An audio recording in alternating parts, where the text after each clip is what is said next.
Rafael Bengoa, consejero ahora en funciones, como asesor para poner en práctica el sistema de atención a enfermos crónicos. Usted ya era un experto en este tema antes de entrar en el gobierno vasco. ¿En qué va a consistir su trabajo en Estados Unidos? Yo llevo casi 15 años ya, desde la época de la Organización Mundial de la Salud, militando que la mejor gestión de los enfermos crónicos y el elevar el tema de crónicos a primera división de política sanitaria nos da muchísimas pistas para mejorar la calidad y la sostenibilidad del sistema. En España no hemos probado esto a fondo. En el País Vasco llevamos 3 y pico años en ello. Y ya vemos que es cierto, igual que en otros países europeos, y es lo que quieren hacer los americanos, que nos da muchísimas ideas de cómo hacer que el sistema público siga siendo sostenible, manejando la gente mejor en casa, más en atención primaria y menos en hospitales. Vamos a entrar en eso enseguida, pero tenía curiosidad por saber en qué consiste su trabajo exactamente en la administración Obama. Pues hay varios grupos de trabajo lanzados, son grupos técnicos que tienen que preparar, digamos, para el ámbito político una batería de propuestas, y una de ellas, yo voy a estar participando en 2, una esta de qué potencial tiene la gestión de los crónicos, que son el 80% de la gente que nos viene al sistema aquí en Estados Unidos, y otro sobre qué tipo de liderazgo y qué tipo de directivos nos hace falta en un sector público poderoso para poder manejar esa transformación de una forma eficaz. Usted ha sido el principal abanderado de la oposición a los recortes sanitarios del gobierno del Partido Popular. Bajo su mandato, el gobierno vasco no está aplicando el copago farmacéutico, sigue atendiendo como siempre a los inmigrantes, acaba de recurrir el copago de las prótesis, y además del discurso político, usted dice que es una cuestión de números, porque sostiene que con estos recortes no se ahorra casi. Primero, desde luego no se ahorra ni mucho menos las cantidades que se están sugiriendo en el Ministerio de Sanidad. Pero aparte de eso, no cambia la forma de ejercer la medicina, que es donde están todas las mejoras de eficiencia, donde está atrapado el dinero, es en la falta de continuidad de cuidados que tenemos entre lo que podemos hacer en casa, en atención primaria hospitalaria. No está en hacer, digamos, recortes durante toda una legislatura. Eso lo único que va a hacer es deshacer lo que hemos montado. Hay que acordarse que en España, con casi un 8% del Producto Nacional Bruto, se tiene un sistema de salud muy muy bueno, y que eso se puede deshacer muy rápidamente si no se cultiva, si no se cuida. Yo no ¿Cómo me lo hubiera cuidamos? opuesto, ¿Qué hay que hacer para hacerlo sostenible? Pues yo no me hubiera opuesto a los recortes si pensara de que eso va a ayudar a la sostenibilidad, pero la sostenibilidad nosotros sabemos que va a pasar por una reforma mucho más profunda, esta de crónicos que estoy mencionando.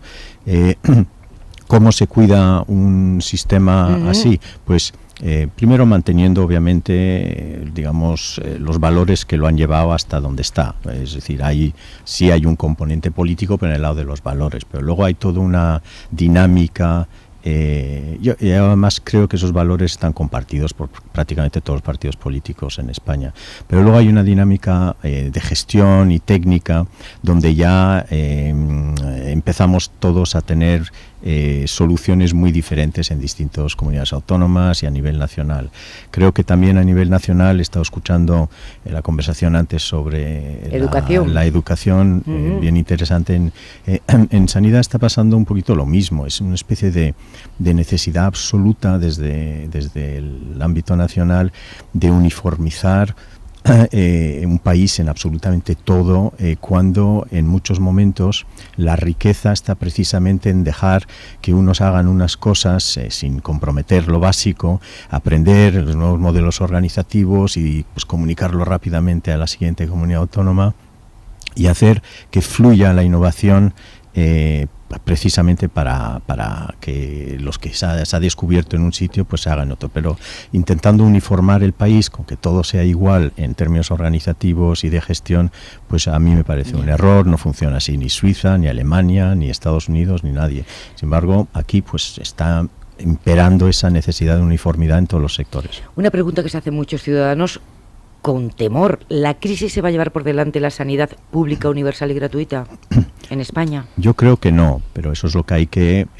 eso necesita trabajo. Y si uno está toda una legislatura recortando, aunque uno no quiera, puede caer en esa situación. Uno puede caer a través de un cierto desorden, improvisación y necesidad de cumplir una serie de condiciones extremas que vienen de fuera o en parte de dentro autoimpuestas.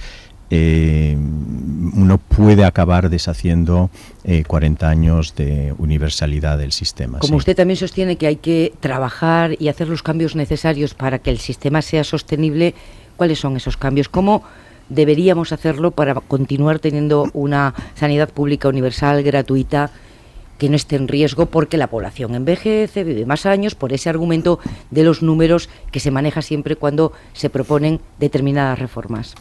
Pues primero hacer lo que se dice muchas veces en muchos discursos, pero a veces hay que hacerlo realidad, es que realmente el sector no esté digamos, organizado a través de las necesidades de los políticos o de los profesionales, sino a las necesidades de los pacientes. Ahora tenemos un 80% de los pacientes que tienen una enfermedad crónica, casi todos nosotros la tenemos o lo vamos a tener, la demografía en España es la que es, y por lo tanto adaptar a las necesidades de estos enfermos crónicos es recibir atención continua, es decir, estar en conexión continua con el sector de forma presencial y no presencial por sistemas virtuales, controlando ellos mismos en parte su enfermedad, pero con mucha ayuda del sistema. ¿Y eso cómo se hace? Pues, por ejemplo, si cogemos solo una de las enfermedades crónicas, y obviamente hay muchísimas, pero solo como ejemplo, la diabetes, uno puede estar perfectamente en su casa controlando esta enfermedad, mandando información a atención primaria o al hospital.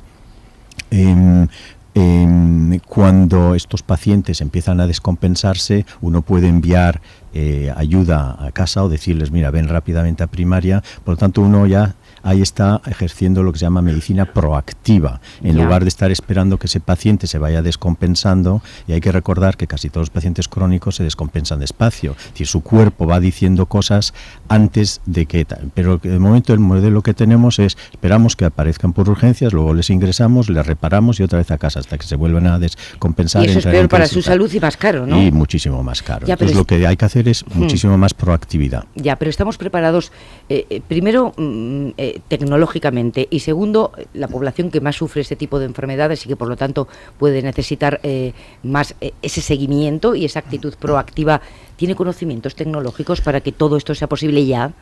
Pues algunos sí y otros casi siempre hay que pensar que la mayor parte de estas personas o tienen un familiar o un cuidador. Es además el único apoyo desarrollado, la parte, digamos, tecnológica en casa, pero aparte de eso, obviamente hay que hacer muchísimas más cosas. Nuestra atención primaria y atención hospitalaria están en estos momentos fragmentadas y también entre ellas con lo social.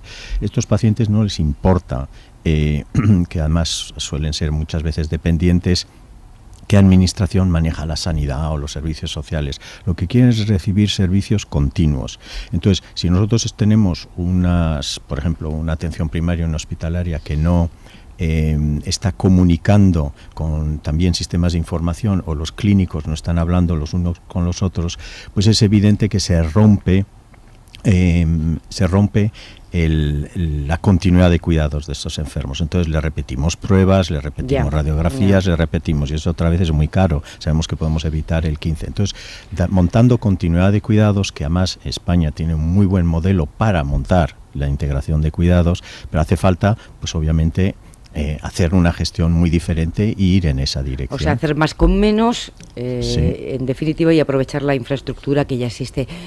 Vamos a terminar, pero quiero que nos diga algo que nos ha creado a algunos un poco de mala conciencia, porque parece que como no dejan de tomarse medidas disuasorias para los ciudadanos, para que no abusen de los medicamentos, para que no abusen de ir al médico. Parece que el problema lo hemos creado los pacientes. ¿Hemos enfermado y nos hemos medicado por encima de nuestras posibilidades? No, uno es el sistema que ha socializado a los pacientes en esa situación. Es decir, nosotros hemos creado desde el sistema, en los últimos 30 años, una situación de dependencia muy, digamos, paternalista, de no te preocupes, tú no hace falta que hagas nada, de gestionar tu enfermedad, tú sigue lo que yo te digo que tienes que hacer con estos medicamentos, y entonces la gente pues ha seguido ese papel más bien pasivo. Ahora lo que tenemos que pasar es a ver a los pacientes como un socio, una persona que codecide, que se va a casa y que tiene apoyos en casa y en atención primaria y en hospitales para gestionar bien su enfermedad, se hace más autorresponsable de su enfermedad, y cuando vemos que eso se hace bien, nosotros ya hemos educado a 1000 pacientes en eso y ya vemos los resultados, pues estos pacientes vienen menos al sistema y ahí hay otra vez un ahorro, hay sostenibilidad indirecta. Es decir, los pacientes, cuando les convertimos en un partner, en un socio, no solo mejoran su calidad de vida y la gestión de su enfermedad, sino que además usan mejor el sistema de salud. Política sanitaria y no solo recortes, ¿no? Creo entender que es la salida de esta situación. Rafael Bengoa, le agradezco mucho que haya estado esta mañana en Hoy por Hoy. Suerte en la aventura americana. Muy amable, gracias, un abrazo.